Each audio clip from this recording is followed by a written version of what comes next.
present he is an external examiner for a number of postgraduate and undergraduate programs for Indian and international universities.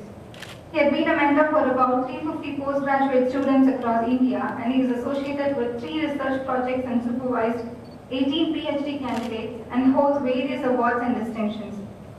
Professor Dr. R. Chandrasekhar has been awarded as the Distinguished Professor from S.P. Jain Center of Management, Dubai and Singapore. He is a mentor for various accreditation processes like NAAG, NPA, NABM and JCA. A very pleasant good morning.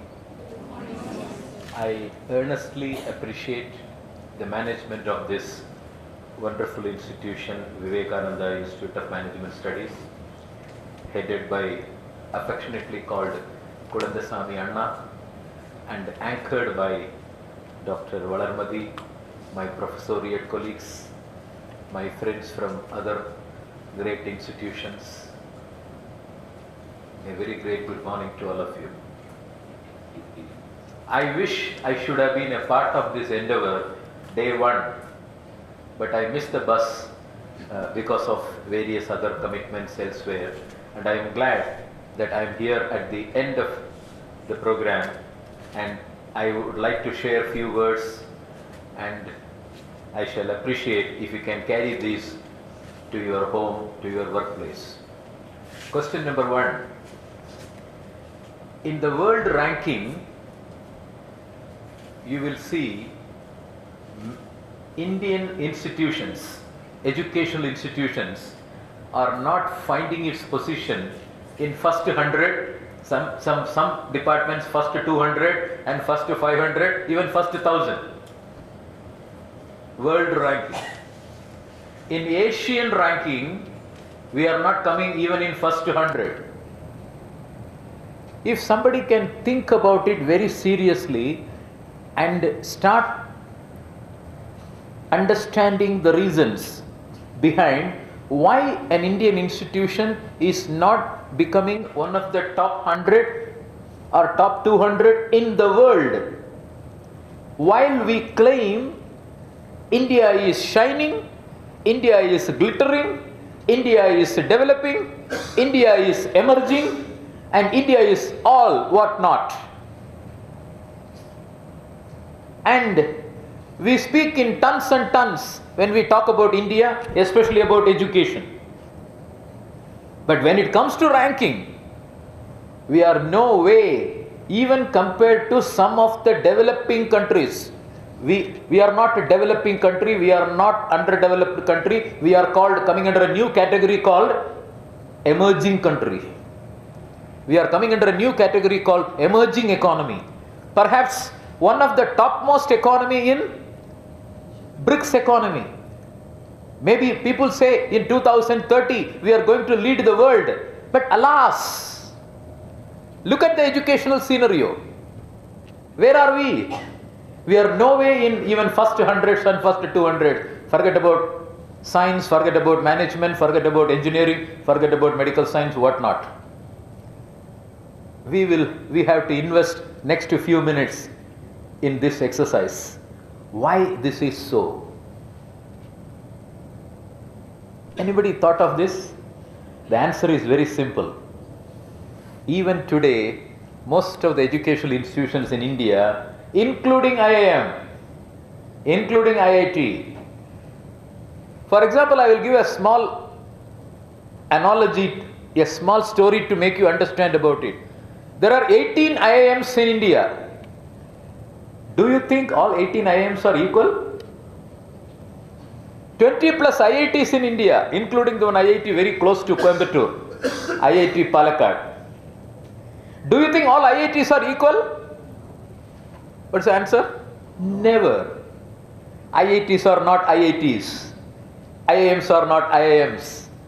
This is the way we are very good in the last many years in improving education in India quantitatively. Are you getting me?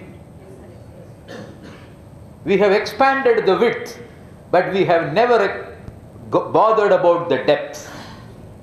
That's the reason you as a teacher, you are lamenting every day about two things. Number one, the quality of the education is going down. The quality of the students are going down. The quality of the university is going down. The quality of the teachers are going down. Are you with me? I am going to address this. I am not going to throw the problem to you. I am going to address the problem. The entire India is thinking very consciously about this aspect.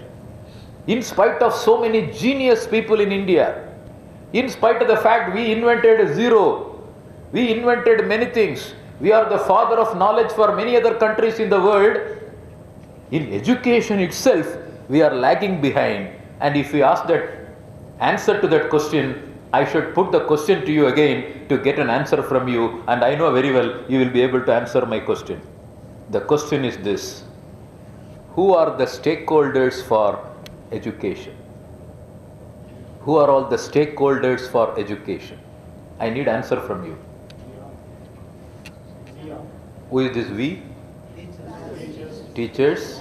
Then, if you ask any college director or the college secretary, he will say the very important stakeholder for me is students.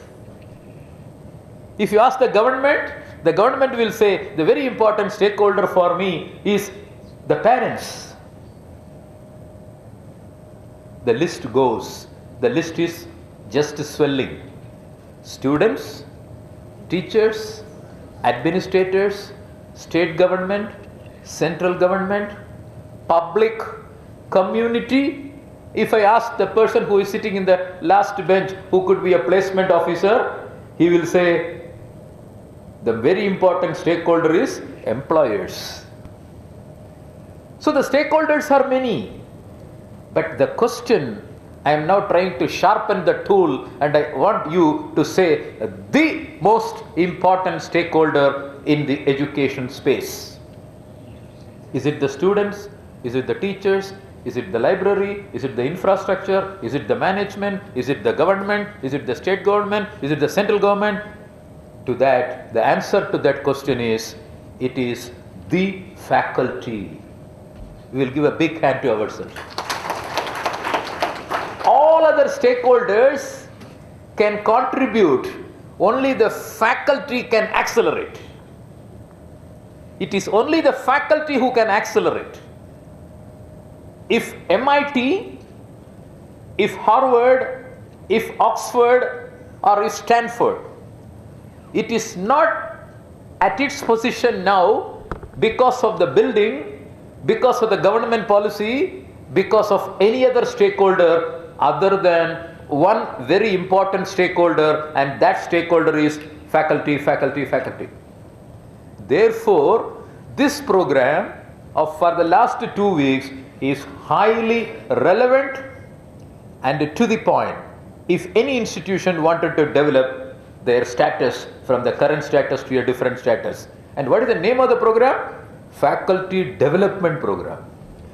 Is it, somebody should have named it as Faculty Growth Program, then Faculty Enjoyment Program, or Faculty Learning Program, Faculty Outreach Program, because you are all from outside. So it is called like an outreach program.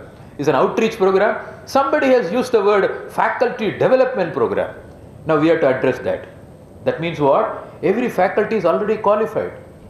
They are doing their job very well. But what they have to undergo? They should undergo a process of what is called development. I will stop here and I want to dwell on this word development. Paraphernally, at the outside, when somebody wanted to know an answer to the question, what is the meaning of the word development, what comes to our mind? 15 days before what you were, and 15 days afterwards what you are, and that delta is really development. And that delta is not only in understanding SPSS, understanding AMOS, understanding correlation, understanding regression. If you understand only correlation, if you understand only regression, if you understand only AMOS, you have improved your knowledge. If you know how to apply AMOS, if you know how to apply SPSS and how to dig out a meaningful information from the given data, then you know only how to use certain tools. Are you with me? But the last 15 days, it has not stopped only at that level. It has gone beyond that. And what is that beyond? Perhaps you know little bit of what is discussed in the last 15 days. Perhaps you understood from your colleague who is your roommate or your classmate something else what the classroom did not dealt with. You understood from your neighbors how the other college is working on this. You understood from your colleague from Osmania or from in some of the Tamil Nadu universities how the things are happening in that university and how the research process is happening in some of the universities, and what is the stage of your progression in your work towards PhD, and what is your stage, and how do you compile and contrast and understand and appreciate various things. Therefore, in the last 14 days or 15 days, we have not learned linearly only the subject. If anything is learned linearly, that is called growth. When I was born, I was 2.5 kg weight and 30 centimeter height. Now I am 163 centimeter height and 69 kg weight. That means what? I have grown in weight and grown in height. This growth is stupid. Any donkey can grow. Anybody can grow on this. But if somebody has to say, I have developed over the years, I must have developed in knowledge, wisdom, intelligence, comprehension, analysis, synthesis, evaluation, creation. That's called the overall development. I believe this 15 days program would have earned some kind of an overall development in you before you leave this place. This is point number 2. Point number 3 is, still I have not answered the question, why we are not in first hundreds. Yes or no? You know what is the reason? Correct reason? That Indian institutions are not research institutions. We are called teaching institution. What is the job of a teacher? Approximately considered to be the job of a teacher when they step into the role of a teacher. My job is to teach Unit 1, Unit 2, Unit 3, Unit 4. Examination. Finish. Katam, katam. My job is over. We are. Yeah. Behind this, Yes. administration is looking for the research. That's right. I know the reasons behind it. But I am telling you the matter of fact.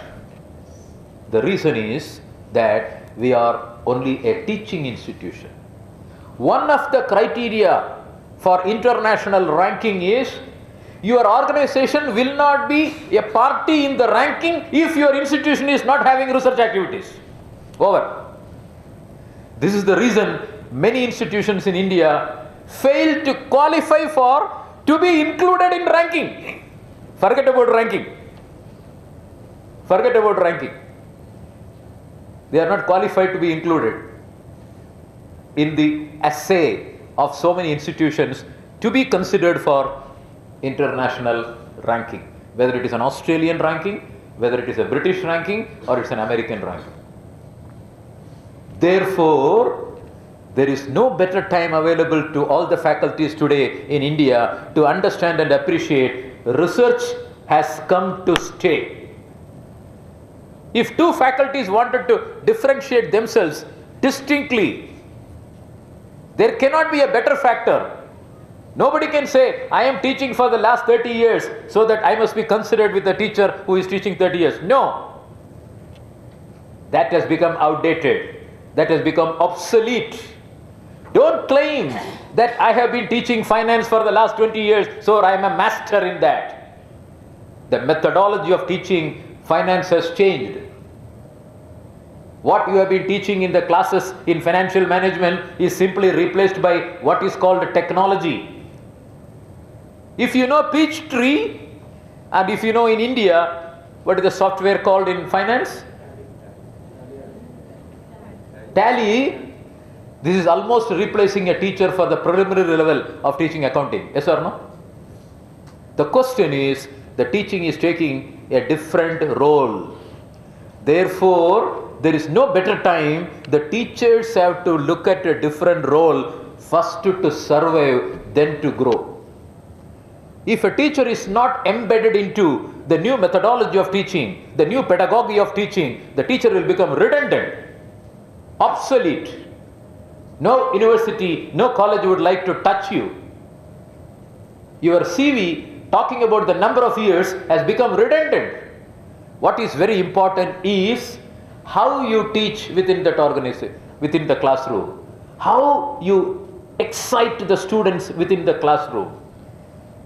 Immediately after the classroom, are you able to succeed in getting the number of students coming to you and asking for clarification, asking for doubts? You have really touched the heart of the students and you are becoming a new gen teacher, a new generation teacher. It is not the percentage of marks you scored in your master degree or your MPhil degree or the kind of PhDs you have. All becoming redundant. Even if the candidates who is having